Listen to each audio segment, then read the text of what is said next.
ধরে নিন কোনো একটা এইচএলবিতে আপনারা বিল্ডিং নাম্বার দিচ্ছেন, আমি 1 থেকে 20 পর্যন্ত বিল্ডিং নাম্বার দিয়ে দিলাম।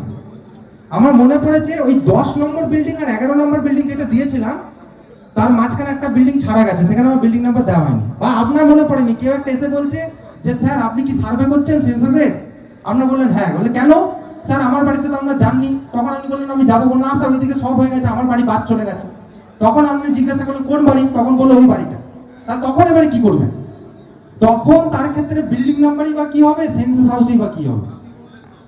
তাহলে এই জায়গাটা বলে দিই যে 10 আর 11 নম্বর বাড়ির মধ্যে দেখা গেল একটা বাড়ি আমার থেকে গেছে যা বিল্ডিং নাম্বার দেওয়া হয়নি, সেক্ষেত্রে আমি সাব নাম্বার ইউজ করবো। সাব নাম্বার মানে দেখবো প্রথমের নাম্বারটা কত, প্রথম বিল্ডিং নাম্বারটা কত 10, তাহলে সাব নাম্বার হবে 10/1। সাপোজ 60 আর 61 এই দুটো বাড়ির মধ্যে বিল্ডিং নাম্বার দিতে হবে, কত নাম্বার হবে 60/1। 102 103 এর মধ্যে দিতে হবে 102/1। এবারে সেন্সাস হাউস নাম্বার কি হবে? সেন্সাস হাউস তো অটোমেটিক জেনারেট হয়, তাহলে তার নাম্বারটা কি হবে?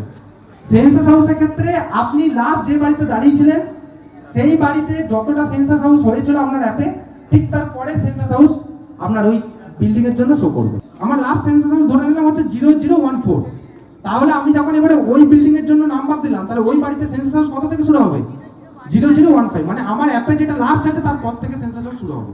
কিন্তু বিল্ডিং নাম্বারটা যেহেতু আমি ম্যানুয়ালি দিতে পারি, তার জন্য সাব নাম্বার ইউজ করতে পারি।